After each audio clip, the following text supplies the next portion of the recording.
दोस्तों, अगर आप भी महेंद्र सिंह धोनी को दुनिया का सबसे खतरनाक खिलाड़ी और कप्तान मानते हैं तो वीडियो को लाइक जरूर कीजिएगा। दोस्तों, धर्मशाला के मैदान पर चेन्नई और पंजाब के बीच दिखा रोंगटे खड़े कर देने वाला मुकाबला। राहुल चहर ने एक ही ओवर में अपनी खतरनाक फिरकी से पलट दिया मैच का पूरा रुख और चेन्नई के बड़े बड़े बल्लेबाजों को दिखा दिया पवेलियन का रास्ता। तो आखिर चेन्नई के किस बल्लेबाज ने कराई मैच में वापसी? कैसे चेन्नई के बल्लेबाजों ने मैदान में तबाही मचाकर पंजाब के सामने खड़ा किया पहाड़ जैसा लक्ष्य? किस गेंदबाज ने लिए सबसे अधिक? महेंद्र सिंह धोनी ने कितने रनों का दिया योगदान?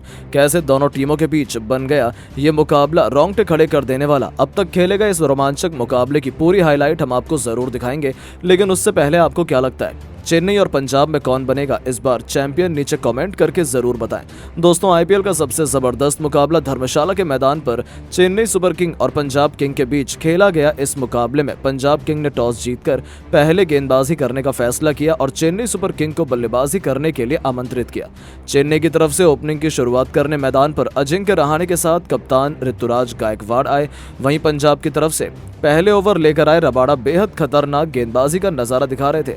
चेन्नई के बल्लेबाजों को रन बनाना काफी मुश्किल हो रहा था। बाउंड्री के लिए दोनों बल्लेबाज तरस गए और पहले ओवर में केवल चेन्नई का स्कोर 6 रन बन पाया। पंजाब की तरफ से दूसरा ओवर लेकर आए टीम के सबसे खतरनाक तेज गेंदबाज अर्शदीप सिंह, लेकिन इनका स्वागत अजिंक्य रहाणे ने पहली गेंद पर शानदार चौका लगाकर किया और अपनी टीम के स्कोर को आगे बढ़ाया। लेकिन अर्शदीप सिंह ने इस चौके का बदला ओवर की 5वीं गेंद पर अजिंक्य रहाणे को पवेलियन का रास्ता दिखाकर ले लिया और अपनी टीम को पहली सफलता केवल 12 रनों के स्कोर पर दिला दी। अजिंक्य रहाणे केवल 9 रन बनाकर पवेलियन लौट गए। अब मैदान पर कप्तान ऋतुराज गायकवाड़ का साथ देने के लिए नए बल्लेबाज डेरिल मिचेल आ चुके थे। चेन्नई का स्कोर डबल में केवल 13 रन बन पाया। इन दोनों बल्लेबाजों के कंधों पर टीम की पूरी जिम्मेदारी आ चुकी थी। पंजाब की तरफ से तीसरा ओवर लेकर आए एक बार फिर रबाड़ा, इनका स्वागत तीसरी गेंद पर ऋतुराज गायकवाड़ ने शानदार चौका लगाकर किया और इस ओवर से इन दोनों बल्लेबाजों ने मिलकर 9 रन बटोरकर अपनी टीम के स्कोर को 3 ओवर में 22 रनों तक पहुंचा दिया। पंजाब की तरफ से चौथा ओवर लेकर आए एक बार फिर अर्शदीप सिंह। इस बार इनका स्वागत डेरिल मिचेल ने पहली गेंद पर शानदार चौका लगाकर किया। इसके बाद भी वो रुके नहीं, दूसरी गेंद को उन्होंने छक्के में तब्दील कर दिया और अर्शदीप सिंह की जमकर कुटाई कर दी। चेन्नई का स्कोर तेजी से आगे बढ़ना शुरू हो चुका था। 4 ओवर में चेन्नई का स्कोर 34 रनों तक पहुंच गया। दोनों बल्लेबाज मैदान पर पूरी तरह से सेट हो चुके थे, अपनी टीम के स्कोर को आगे बढ़ाना शुरू कर दिया था। पंजाब टीम के कप्तान सैम करन को विकेट की तलाश थी और उन्होंने 5वां ओवर लेकर आए खुद बेहतरीन गेंदबाज का नजारा दिखा रहे थे।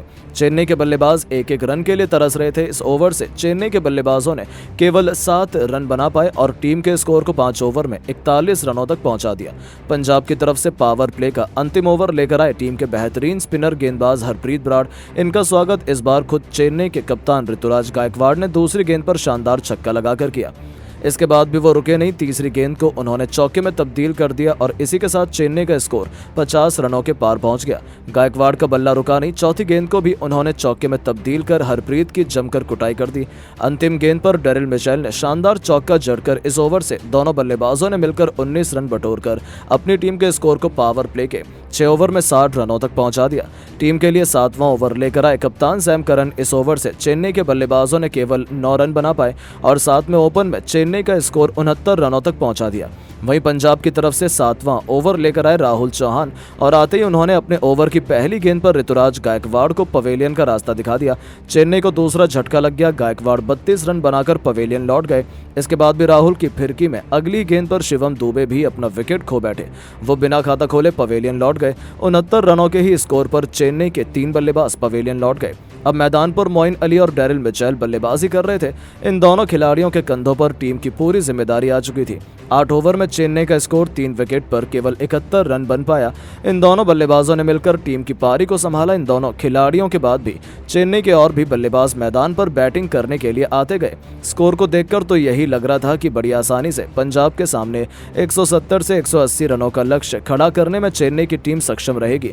लेकिन दोस्तों, अब आपको क्या लगता है महेंद्र सिंह धोनी इस बार अपनी टीम चेन्नई को आईपीएल की ट्रॉफी दिला पाएंगे या नहीं? नीचे कमेंट करके जरूर बताएं। दोस्तों, आईपीएल 2024 के 52वें और सबसे एक्साइटिंग मुकाबले के लिए बेंगलोर के चिन्नास्वामी स्टेडियम में किंग कोहली की बेंगलोर के सामने थी टीम इंडिया के शहजादे गिल की गुजरात टाइटंस की क्रिकेट टीम।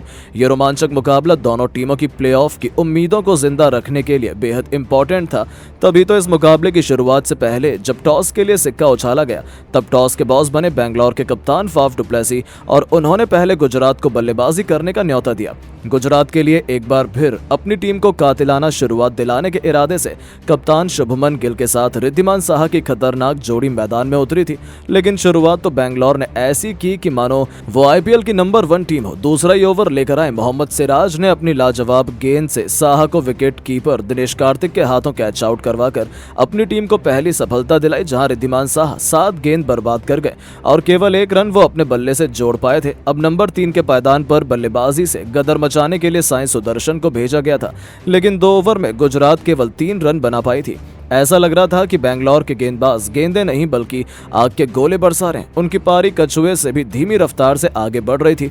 ऐसा लग रहा था T20 के घमासान में हमें टेस्ट क्रिकेट का रोमांच देखने को मिल रहा था। लेकिन ये तो तूफान के पहले की शांति थी। फिर जो हुआ उसे गुजरात कभी नहीं भूल पाएगी। चौथे ओवर में शुभमन गिल ने मोहम्मद सिराज को बड़ा शॉट खेला, लेकिन बाउंड्री पर खड़े फील्डर ने उनका आसान सा कैच लपककर गुजरात को 440 वोल्ट का झटका दिया था, जहां केवल 10 रन स्कोर बोर्ड पर बने थे और उनके दोनों ओपनर पवेलियन की शोभा बढ़ाने लौट चुके थे।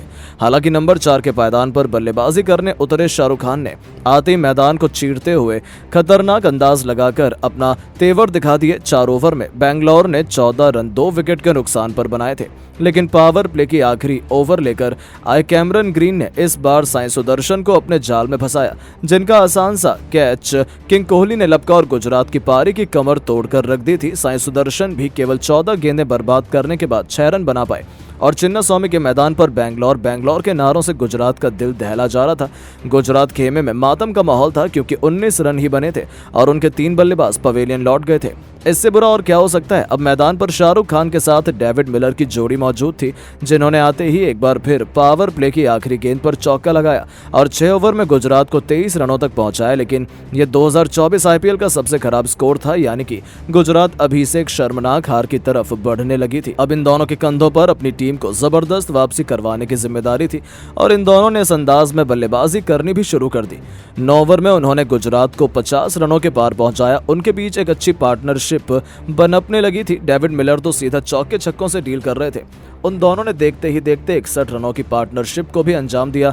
दोनों खिलाड़ी अपने अपने अर्धशतक की तरफ बढ़ रहे थे, लेकिन तभी मैच में एक बार फिर आता है ट्विस्ट। इस बार कर्ण शर्मा ने अपनी फिरकी के जाल में खतरनाक लग रहे डेविड मिलर को आउट कर अपनी टीम को एक और सफलता दिलाई, जहां मिलर 20 गेंद पर 3 चौके 2 तूफानी छक्कों की बदौलत 30 रन बनाकर पवेलियन लौटे। तो वहीं उनके आउट होने के बाद शाहरुख खान भी किंग कोहली के रॉकेट थ्रो को आगे टिक नहीं पाए। विराट ने उन्हें रनआउट पर गुजरात की आधी पारी को समेटा, जहां शाहरुख भी 24 गेंद पर 5 चौके और 1 छक्के की बदौलत केवल 37 रन बना पाए और 87 रनों पर गुजरात ने अपने 5 बल्लेबाज रोक दिए थे। अब मैदान पर राहुल तेवतिया के साथ रशीद खान की जोड़ी मौजूद थी। इन दोनों खिलाड़ियों ने बेहतरीन बल्लेबाजी करते हुए 15 ओवर में गुजरात को 102 रनों तक पहुंचाया। उसके बाद भी उनकी तूफानी बल्लेबाजी जारी रही। 16 ओवर में करण शर्मा की बेरहमी से पिटाई करते हुए राहुल तेवतिया ने एक के बाद एक 3 खतरनाक चौकों की हैट्रिक के साथ साथ एक खतरनाक छक्का भी लगाया। इस ओवर में उन्होंने कुल 19 रन बटोर डाले तो 17वें ओवर में राशिद खान को भी आड़े हाथों लेते हुए एक के बाद एक 2 खतरनाक चौके लगाए। हालांकि दोस्तों, विकेटों के गिरने का सिलसिला थमा नहीं। 18वें ओवर में यश दयाल ने राशिद खान को क्लीन बोल्ड कर गुजरात को 6वां झटका दे दिया, जहां रशीद 14 गेंद पर 2 चौके और 1 छक्के की बदौलत 18 रन बनाकर आउट हुए। तो ओवर की आखिरी गेंद पर उन्होंने राहुल तेवतिया को भी आउट कर गुजरात को लगभग समेट दिया था, जहां तेवतिया 21 गेंद पर 5 चौके और 1 छक्के की बदौलत केवल 35 रन बना पाए।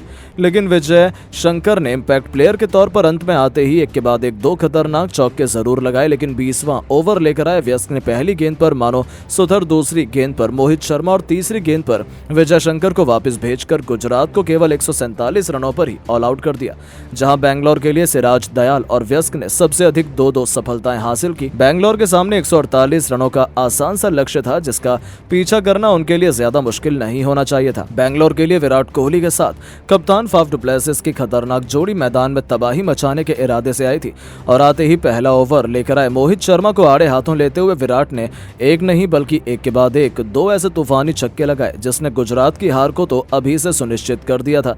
विराट का बल्ला रन नहीं बल्कि आग बरसा रहा था। उन्हें खतरनाक बल्लेबाजी करता देखकर तो डु प्लेसिस भी पीछे नहीं रहे। दूसरा ही ओवर लेकर आए जोशुआ लिटिल की बेरहमी से कुटाई करते हुए डु प्लेसिस ने उनके स्वागत में एक के बाद एक पहले 2 खतरनाक चौके जड़े, तो फिर तीसरी ही गेंद पर छक्के के लिए डिपॉजिट कर उन्होंने गुजरात के खेमे में तहलका मचा दिया था।